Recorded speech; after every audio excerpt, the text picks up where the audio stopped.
Hello, welcome back to another pen talk. Thanks for tuning in. The journey continues, and these are pens that I've received in January that I haven't done a review on, and I will do a fuller review on most of these, but I figured I'd give you a little taste and a little view of what's upcoming. So the first pen here is a Trommel pen. And it's frosted. It comes in totally crystal clear or frosted. Since I have a lot of crystal clear demonstrators, I figured I'd get a frosted one. It does take a cartridge or converter. The pen is light. It's one of the first things you'll notice when you get it. Cap takes about 1 3/4 turns. It has a generic nib in fine. Looks like a standard number 5. So easy to swap out if I want to. Has a O-ring in there, so interesting pen. I'll have to ink it up and give it some writing time. These are two pens that when I saw them, I said, gee, they look interesting. Let me get 2 of them. The Caliarts Ego. Could be call it 3. Some people do, some people don't. It's certainly a departure from the other Egos. Here we take a look at the other ones, the Ego 1 and Ego 2, if you want to call them 1 and 2. These pens are also a little bit lighter than I expected. When I saw the eBay auctions, I kind of thought it was more of a resin, like a Live and New resin, but it's not quite. At least these 2 examples out of the 5 that they're selling. Here's a look at those 5 colors. Don't have the depth, don't have the feel that I've learned to expect from PenBBS. A very interesting design clip there. So we're going to put them through their paces and give them a full review a little bit later on. One of the interesting things about the Caliart is it came with a spare nib in a nib assembly. It looks like extra fine and fine. And yes, if that nib assembly looks familiar, it's the Moonman one that they started to use on their number 6s, including the M8. So my guess is there's a job shop that's probably pumping these out by the bazillion, and a lot of people are now starting to incorporate them into their pens. They just need to, when they machine the section, just put some threads in that are in the right spot. And of course it looks like it's a standard international converter size there, so that's nice. Those viewers, regular viewers of my channel, know I love the M8, so I got a multicolored one from Bobby. And again, when you pick up this pen, it just feels great in the hand, the weight, the finish, and these 2 pens do not feel that way. So considering they're all about the same price, I certainly think the M8 is pretty far ahead of the other 2, the Caliarts and the Tramol. And this is, hopefully I can show you some of the interesting specks of color in there. One of my viewers called it like a Raiden finish, kind of like a Urushi style, but certainly not done there and certainly not priced that way. You've seen this pen in my dual fold style pens, and I didn't really do a close-up, but this is a phenomenal resin. I really like the depth, the colors.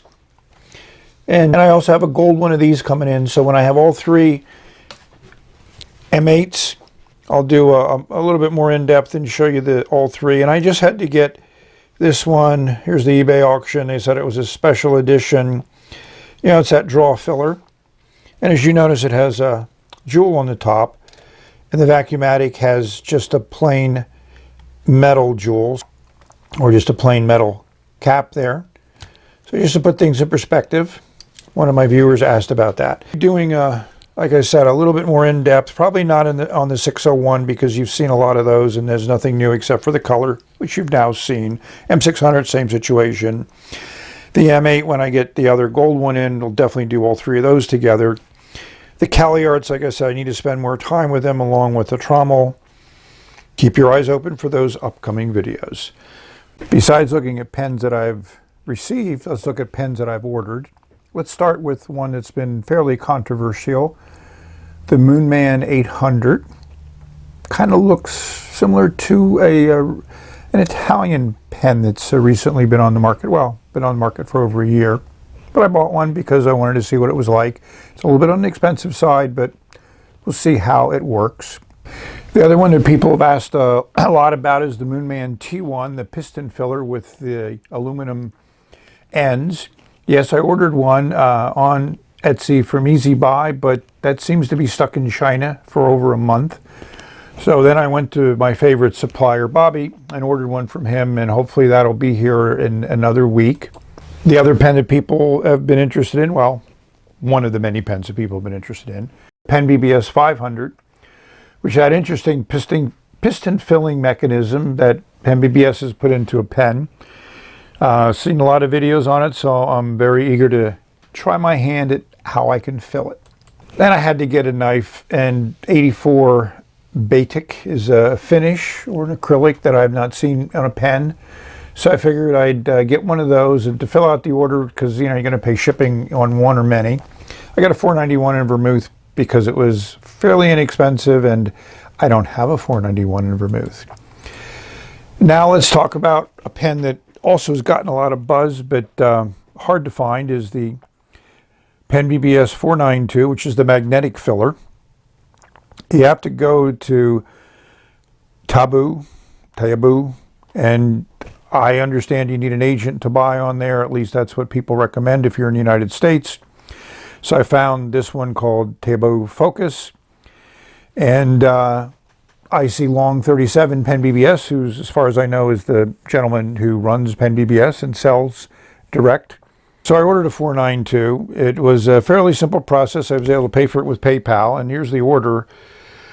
But when I went back to this site a few days later, it said I had to reconfirm the order because of the Chinese New Year, and it's still in processing. So I have no idea when this pen may show up. But my concern is it may never show up on eBay or Etsy, and it might be very expensive. So I wanted to grab one while I could and see how it was to buy on this site. So last but not least is an Indian pen. People have asked me about reviewing more Indian pens. So I saw this one on Etsy. I thought the price was great for an ebonite pen with a cursive italic nib. And I have a cursive italic from Kiwipen, which I enjoy, in a PenBBS pen, and I put it into. So I ordered this one, and this is another one which apparently there's no tracking once they turn it over to whatever shipper they're using in India. So the last update was over a month ago, showing it still being in India. I pinged the seller, and they said that wait a few more weeks, and if things don't happen, either they'll resend another one or refund my money, but I'll wait. That's it for the upcoming ones that I purchased. A little quick drive-by, not really first impressions because I'm not writing, but certainly something to whet your appetite. Thanks again for watching. May you have many great writing experiences. Explore this phenomenal world of pens that we have the distinct privilege of being able to participate in at any budget, which makes it really nice. So we're going to say bye for now until the next video.